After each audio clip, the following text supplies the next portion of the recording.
Welcome to T2T with Tom Pfeiffer and Ty Martin. All right, the Houston Open concluded, and Min Woo Lee won the Houston Open with 20 under. He was in the driver's seat. He had, I think it was a 4-shot lead, and he sliced his tee shot way right out into the water, and then re-teed, hit a perfect shot, carried the tree, carried the rough right out. A nice shot, played it well, great recovery. I mean, how many times would you and I repeat our first shot and launch it into the water again just because of pressure? But he really almost gave it away. And when he got to 18, he basically had to par it. He was good to go. And he definitely made the last couple holes difficult on himself. And, it just shows, as we say time after time again, episode after episode, golf is hard.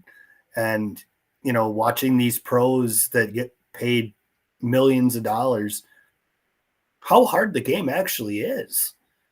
They are human. And so you saw that a little bit with Min Woo Lee there, that he is a human and golf is very difficult. And he made that last hole kind of interesting and exciting until he putted it within a foot. And then he did the aim point, and then Scottie Scheffler laughed it off in the clubhouse, which was hilarious. Because imagine if he would have lipped that.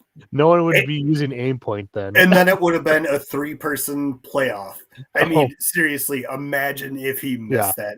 There was I don't even want to say a small part. There wasn't a large part, but there was a really good part of me that kind of wanted to see him miss it.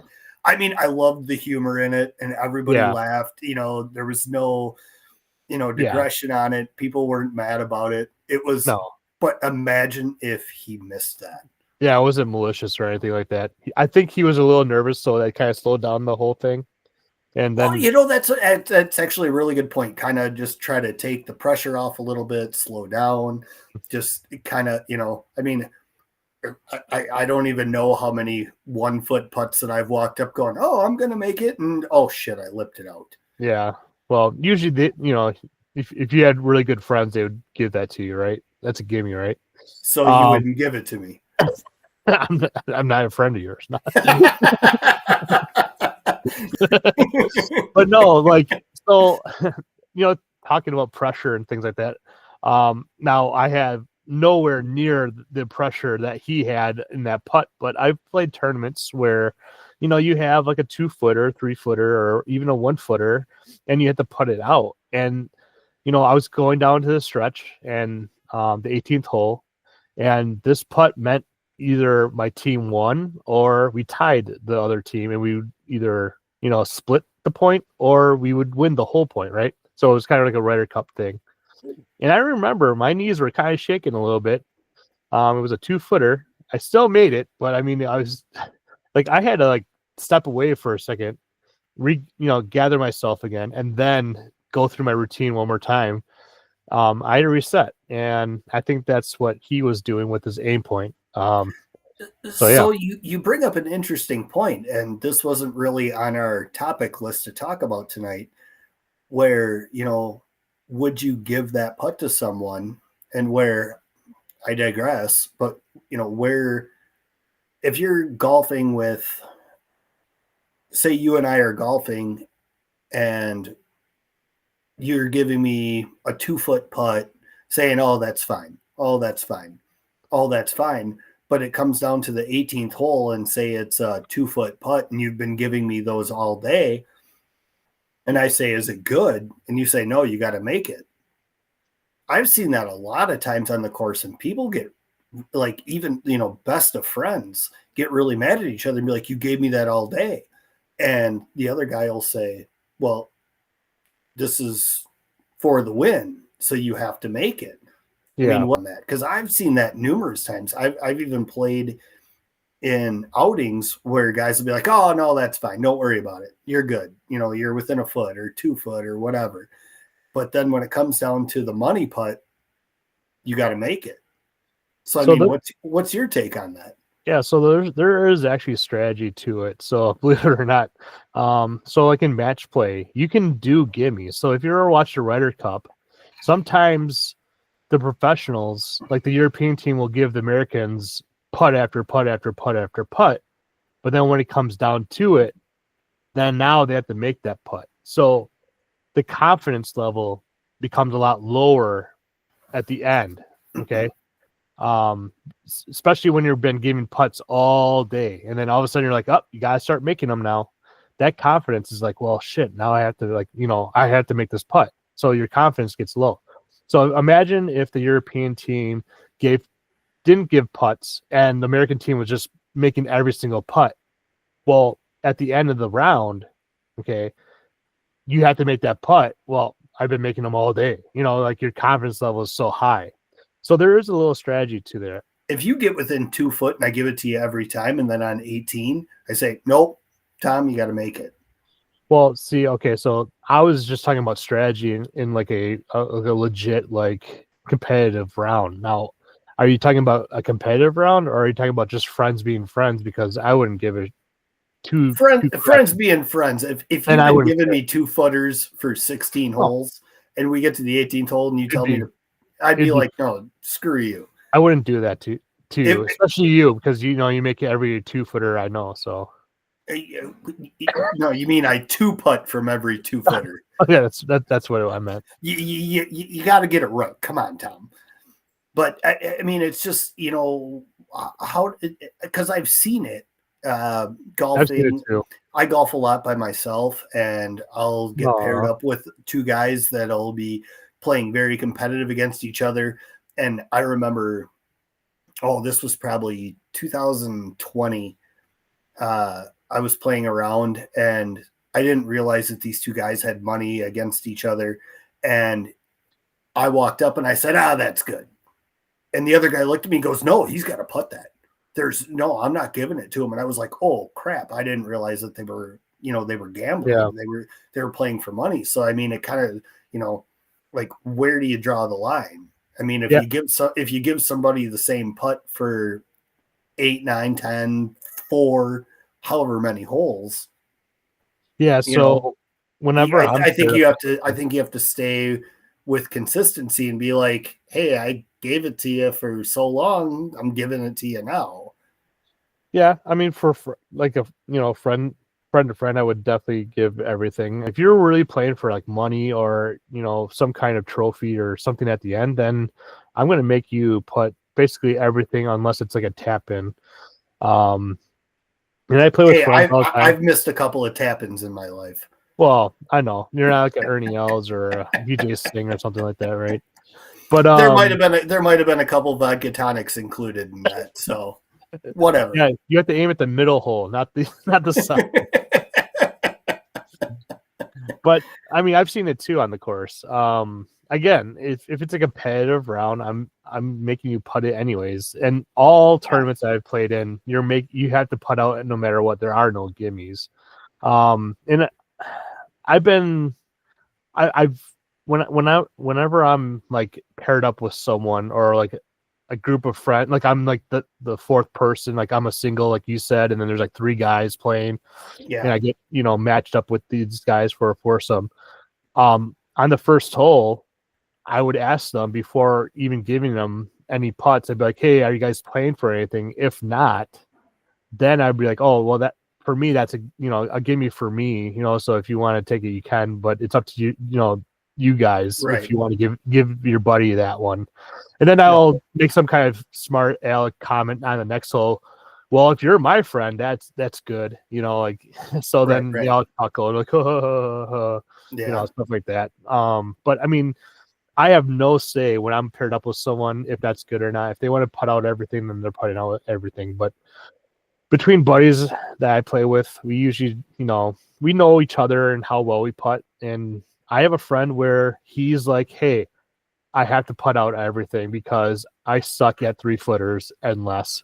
So I have to get ready for a tournament or I have to get ready for this, event or whatever.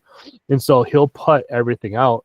But then I have another friend where he's an excellent putter, and we'll give each other 3-footers, and it's especially uphill, and that's another one. So do you give downhill putts or sliders? Like, so those, the trickier putts, the ones that I normally don't give. But if it's like an uphill 2-footer, it's like an easy straight up putt. I'm like, that's good. Like, if I know that's kind of like a, you don't have to think about it, then that's definitely gimme. But if it's a downhill, like slanted like this, you gotta putt that, man. That makes me nervous. Yeah, downhill putt, I would definitely be like, go ahead, try to throw Good luck. it. Yeah, I thought you weren't the bad guy on the course there, Tom. I'm normally not, but sometimes I'm competitive, man. So sometimes I can be a real dick. But my buddy will also say, like, I can't take that, and he'll actually putt it too. Like, so I've had buddies where I'm like, hey, that's good. He's like, no, I have to putt this one. I'm like, okay, Well, so and I guess the other side of the coin is, if you're golfing with a friend that might not be as skilled as you are, or just plays here and there, be like, it's fine, pick it up. Yeah. You're good. Don't worry about it, because chances are, if you're playing with that type of player, you're not gambling. Oh no. Oh, for sure. If you're playing against, a friend of yours that's, the same level that you are, you're not going to give as many putts or shots or whatever the case may be. I mean, again, I'd say probably 99% of our people that are listening have day jobs. We're not getting paid for this? No. Well, I'm not. I'm not either. I wish. But again, it comes down to, you're out there, you're with your friends, you're having beers, you're enjoying the day, whether or not your significant other plays with you, or you're with the guys. It's recreational. Oh yeah, for sure. And so here's kind of an interesting thing. So talking about putting and gimmies and things like that, we actually play a game. So the buddies and I, we always play this. If you 3-putt, you owe the guy $1. And so it gives you incentive to 2-putt almost every green, right? It's only $1, right? But what if you have a foursome? It's same thing. So you give $1 to each 3. Yep. So if you 3-putt, it might cost you a little bit. Okay. All right. No, I like usually, this. This is good. I like this. Yeah. So I mean, there's a little pressure on that. That 4-footer or that 3-footer, and that's good pressure though. So. But usually we're good about it too. It usually evens out at the end. You might give $1 here or there or something like that. But what if you play a course that has like gigantic greens? Yeah, I've done that before too, and so again, it evens out for the most part. And again, I'm a pretty good putter, so I might 3-putt twice in a round, even if it's a big green. So I might be out, $3, $4 tops.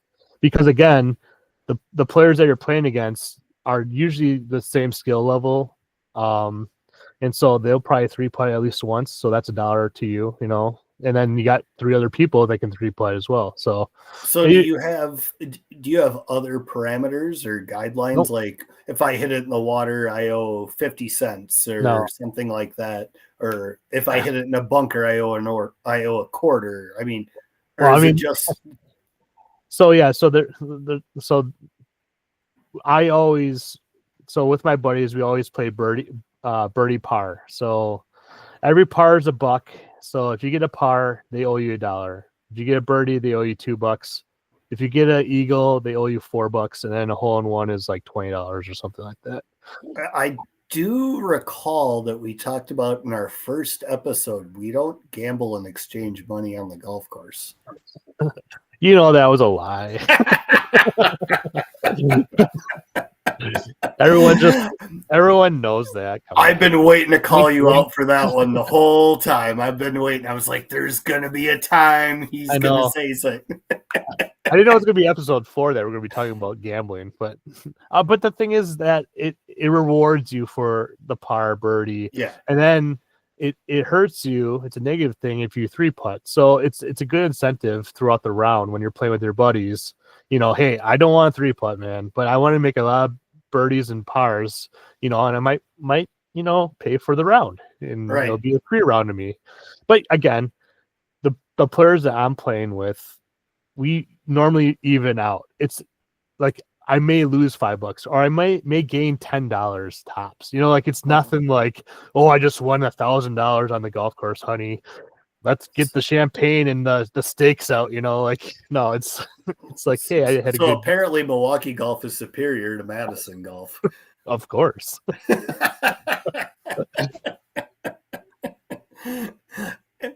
Well, maybe we have to make a challenge. Milwaukee versus Madison. You can get your group, I'll get my group.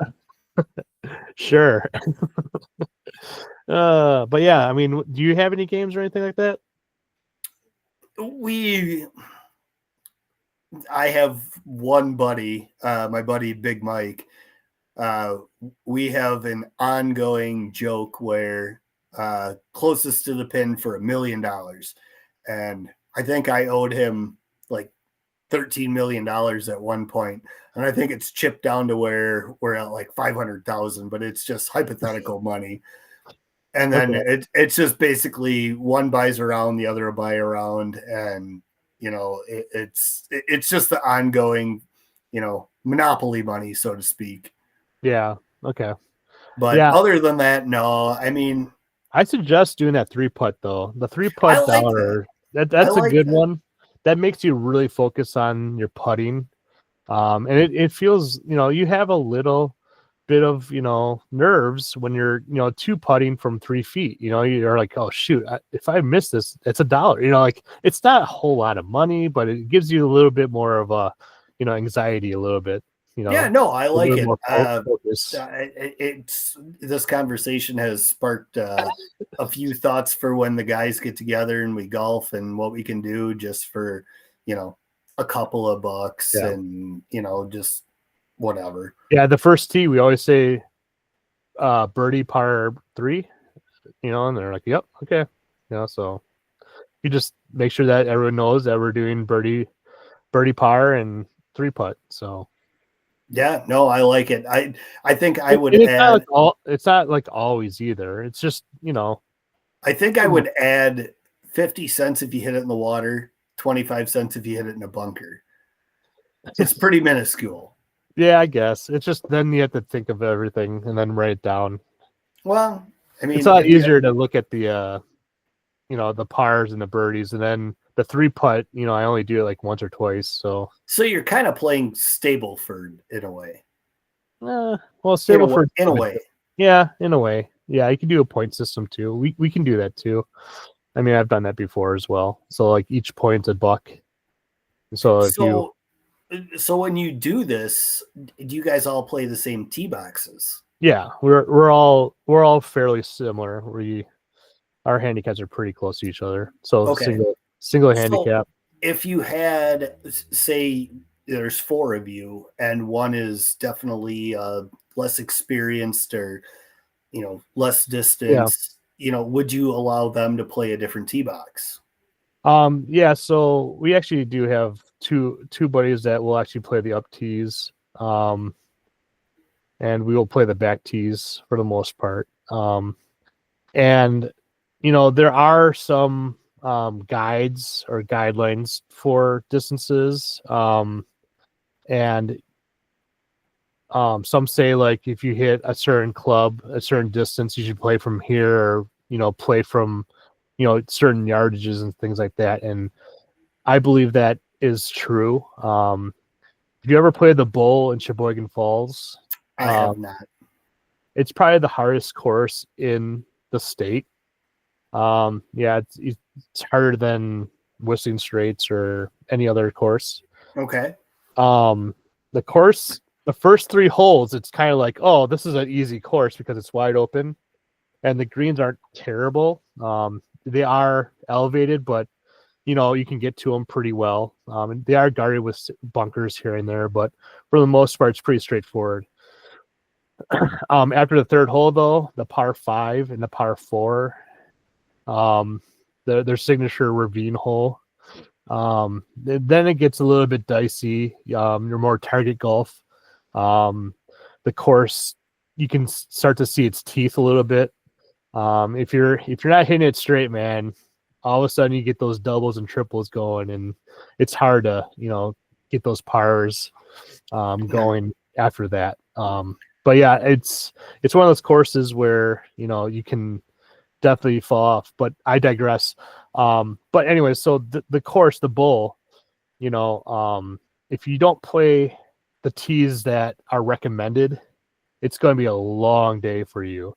And so I highly suggest when you're playing courses that are like the Bowl, the Straits, Erin Hills, Loch LaBelle, all these like premier courses, U Ridge, things like that, you should be playing the proper tees. You should not be playing the back tees, unless you're a scratch golfer.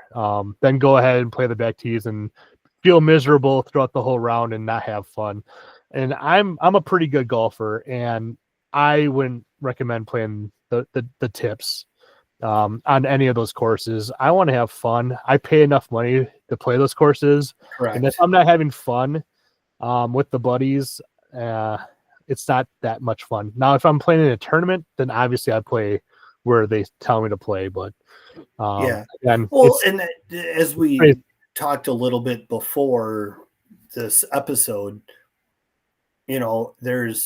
I was talking with a guy last night, and he was telling me of a local course here in Madison area, and he's like, I normally play the tips. And I looked at him and I said, why are you doing that? How far do you hit 7-iron? And he goes, I hit my 7-iron, I think he said 155, 160. And I said, well, there's a conversion chart that you can look at. I mean, golf.com has one. There's many sites that have them. Yeah. And it's like, if you can't carry your ball on your drive to clear the shit, why are you playing that? And he kind of looked at me and he's like, wow, that makes a really good point. And I was like, well, I'm not trying to be rude or anything, but if I get to a tee box and I've got to carry 250, I sure as hell am not playing the tips. No, it's not fun, right? Like, even if you average 300 yards, like, yeah, let's say you hit a shitty one. All of a sudden, now you're in the shit. Well, and think of it this way. Say you're playing one of the premier courses and you've got to carry, I'll even dumb it down and say 220, but the wind's in your face and it's really heavy. Just don't even hit. Just walk up to the drop zone and drop at 3. I mean, save yourself the time. I know, right? I know. I mean, it sounds really crappy to say, but it's like, okay, I'm going to go spray a $6.50 Pro V1 ball into the crap. And then take a drop. Like, why even do it? Just be like, no, I'm going to go hit up from up there. I'm good. I don't even need to hit. But it really comes down to, people don't play the tees that they should. And there really is no, I guess, rhyme or reason unless, you look at it. I mean, golf.com, I researched this before, like they use their 5-iron distance. Well, we all know why. It's because you don't want to look like a jackass when you're playing from the red tees, or if you're playing from the golds, right? But you don't want to be that person, right? But at the same time, though, this game is already hard. Why make it harder? Well, you don't want to look. You don't want to embarrass yourself. But the thing is that it goes back to what we were talking about previous, where it's the pace of play. If you're not playing the proper tees, you are going to have a slow and daunting day, right? If you play the proper tees, the speed of play will go exponentially faster and quicker. And so a lot of these, weekend warriors we see on the site, okay, on Facebook, oh man, I played such and such course, it was a 6-hour round. Well, it's probably because one, tee sheet was 5-minute tee times, which is ridiculously stupid. And we can talk about that topic later. And then the other one is people are playing from, let's say, the tips or the blues, and they should be playing from the reds, things like that, Yeah. And no, that is 100% correct.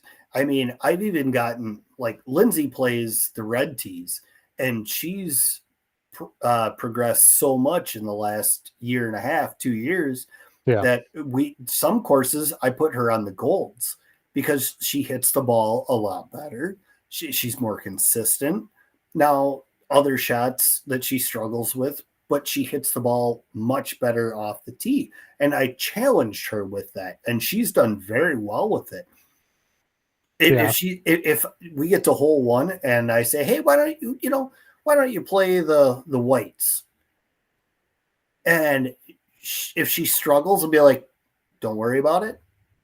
We all struggle. We all have our bad rounds. Let's just move you back to the reds. And then she plays around. And, sometimes it's really well from the whites. I mean, I remember we played back in December and they didn't have the red tees out. They basically just had one set of tees, and it was about the white setting. That's usually what happens in the spring and the fall. And she shot really well. Her drives were great. She shot really, really well. And she was just not too much above what she shoots from the reds. And I was like, this is what's showing progression. This is what's, your score is reflecting what you have done from the other ones. And it really boosted her confidence. And, I think this year there's a few courses that we play that I'm going to move her back a set of tees a little bit. Our pace of play is good. I mean, we play ready golf. It's like, if you're ready, go. So if anybody's listening and you don't know what ready golf is, if you're ready, hit.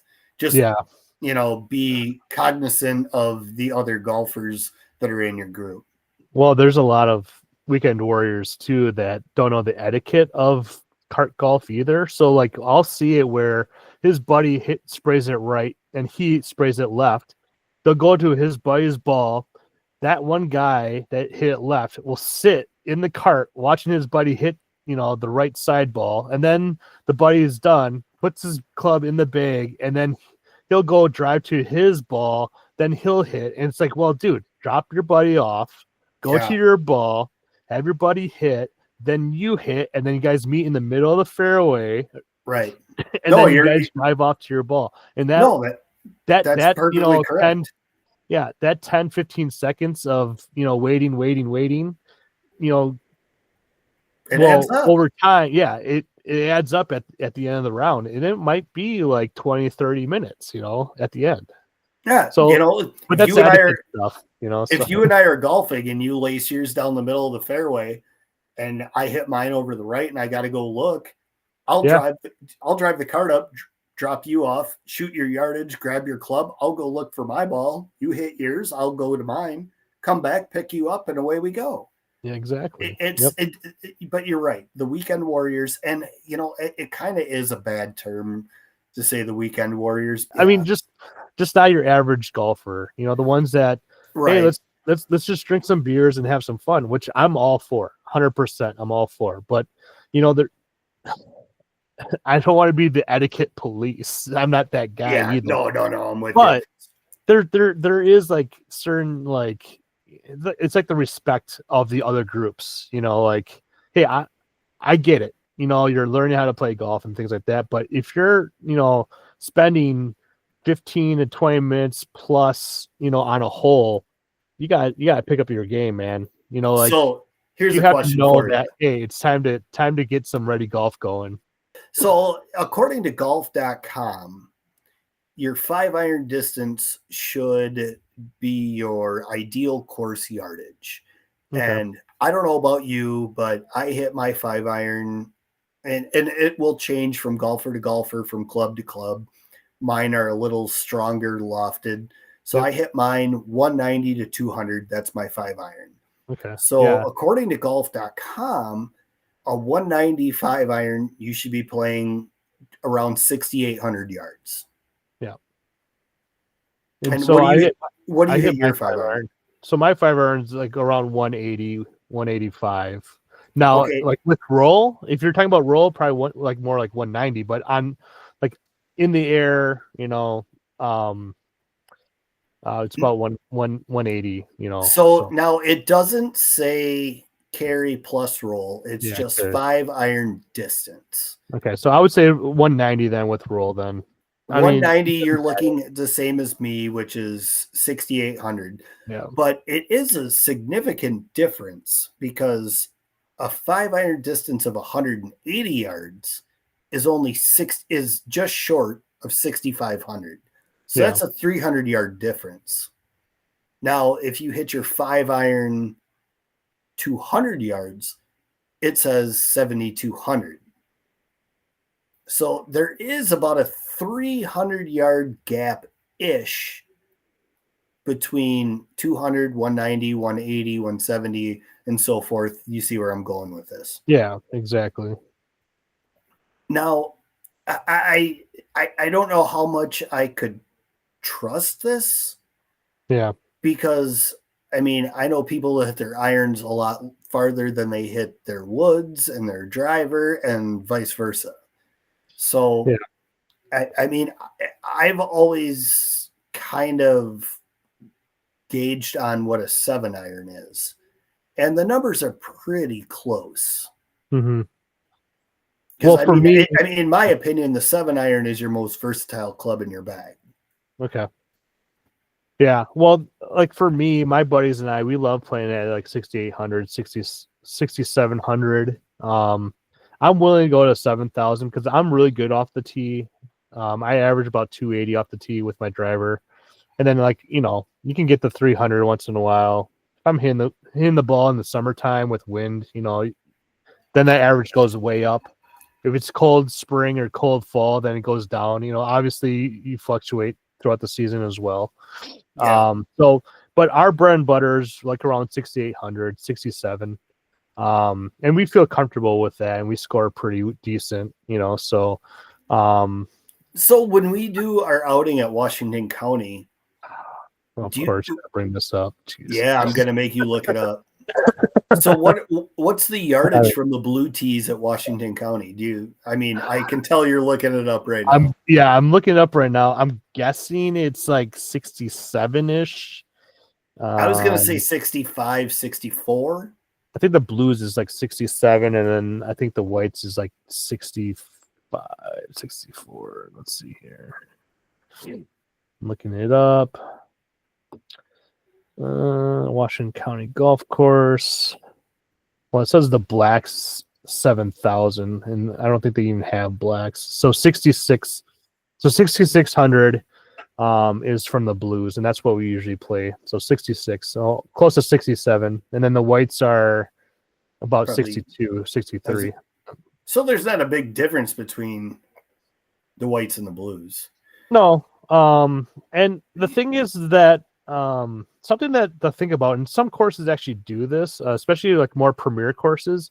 They all actually do a hybrid, where they'll fluctuate depending on the hole rating, or like the lowest handicap or the hardest handicap hole.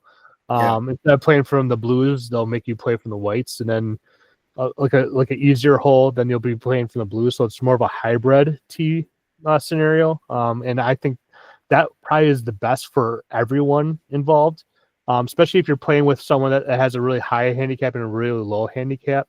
It kind of meets in the middle. So what I hate is where you have a mixed bag of players that are high and low. And so one group of players are teeing off from the blues. They tee off, then everyone gets in their cart, drives to the white tees.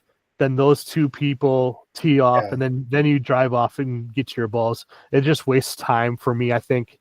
The extra, like, again, 10, 15 seconds of driving to, the different tee boxes really adds up over time. So whenever I get paired up with, whatever tees they play, I play. I don't mind playing from the whites, blues, blacks, or reds, to be honest. Once in a while during the season, I might play the reds or even the golds. And the reason why is because it makes you hit different shots that you're not used to, especially when you talk about like the shorter par fours. And again, I average about like 280 off the tee. So when you get into a par four and you're playing from the reds or from the golds, all of a sudden that par four used to be, 300 and let's say 50 is now, 280. And now you're like, oh shoot, should I even hit my driver here? Right. Is it worth it? So you got to take into account, the bunkers, water, fairway, if I hit it over the green, is there anything behind it? The tee box, you should be playing from where you feel comfortable. You don't have to show off to anyone because golf is hard. It's hard enough. I guess the whole point of this section is, you don't have to play from the back tees. Be comfortable where you're at. Like you just said, this game is hard enough. Why make it harder? It's if you're going out and you're playing the whites, I mean, depending on the course and what colored tees there are, there's no shame in playing from any yardage that you're comfortable from. I can't carry the ball 280, so I just can't do it. So I mean, it makes no sense for me to go play. There's a couple courses around here where there's red, white, blue, and black, and the black that's long, and the tee boxes are in shit locations, and it's hard. Like I don't have the shot shaping in my golf bag to play the blacks. I mean, that would be the worst day of golf ever. Yeah. I would be 6 beers deep and probably 2 shots plus on the third hole if I would have played the blacks. Yeah. This game is hard. So all our listeners, there's no shame in playing from closer tees. Play your game. You paid money to do this. No one pays you. If I brought you over here to Madison area and I took you to one of our local courses and I said, Tom, we're going to play the Reds. I expect you to par it. Would you? Oh, yeah, for sure. The Reds, yeah. Would you par the course? Oh, par the course. I mean, I'm sure I'll probably hit a couple of errant shots, so I would probably be like a +2, +3, probably. Right. But so, again, and that just goes to show the yardage. I mean, again, people that are listening, don't make the game harder. Make the game fun. Last year you shot par, right? You remember you shot 72, right? I shot par for the first time ever on 18. So and I was 4 under going into 15. So yeah. Mm-hmm. Well, the thing is that I bet you were shaking in your boots. Oh, I was big time. Yes. Yeah. I was 4 under going into 15.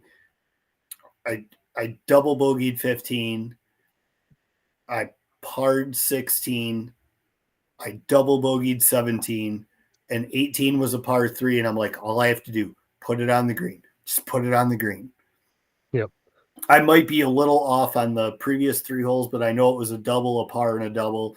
And I hit my shot.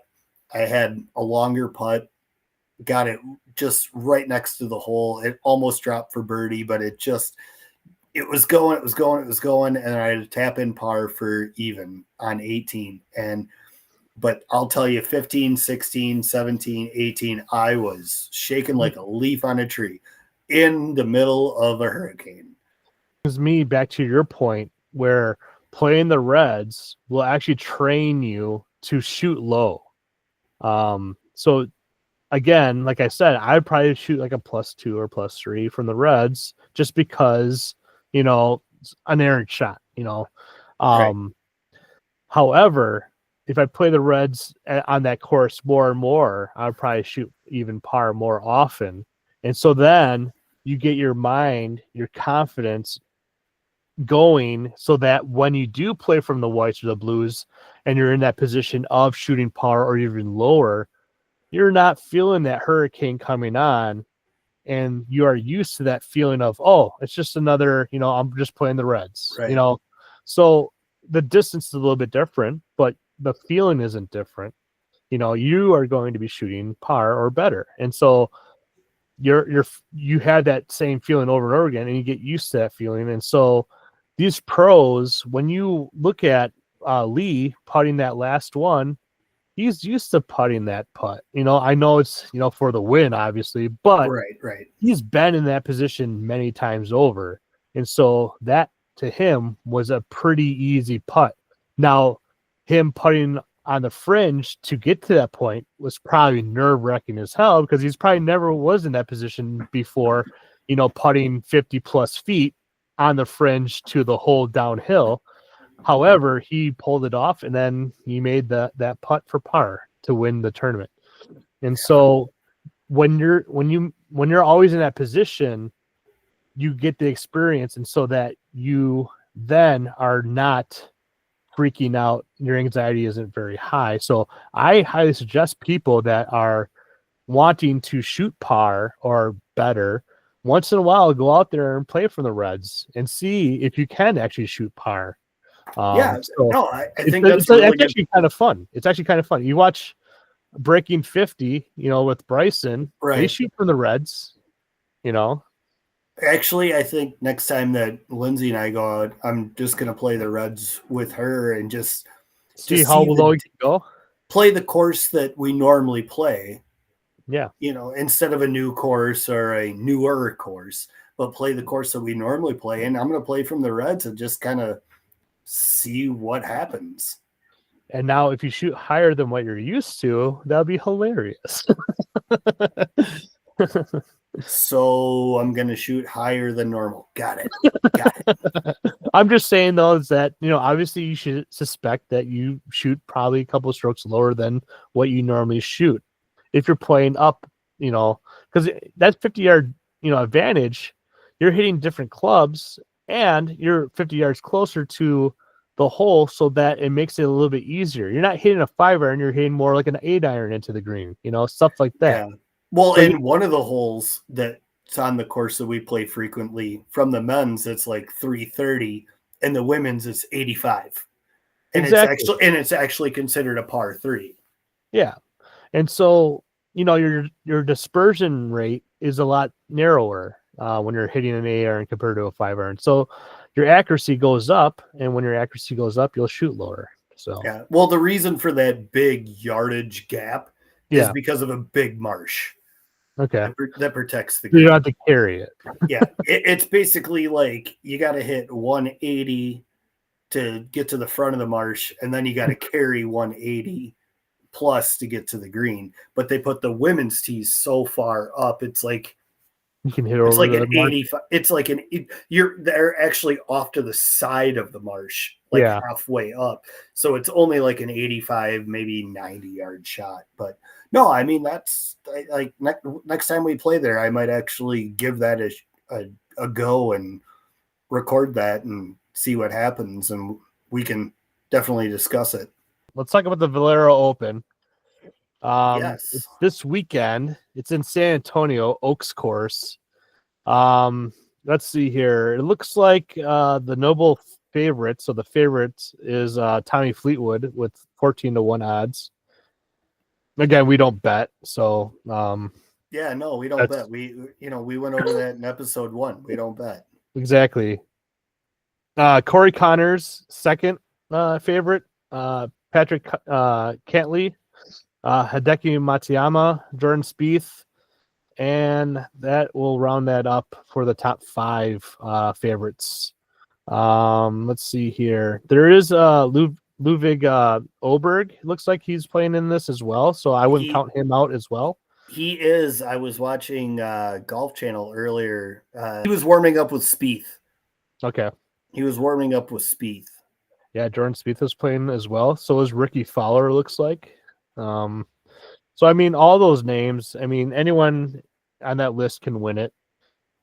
Who's your pick and who's your dark horse?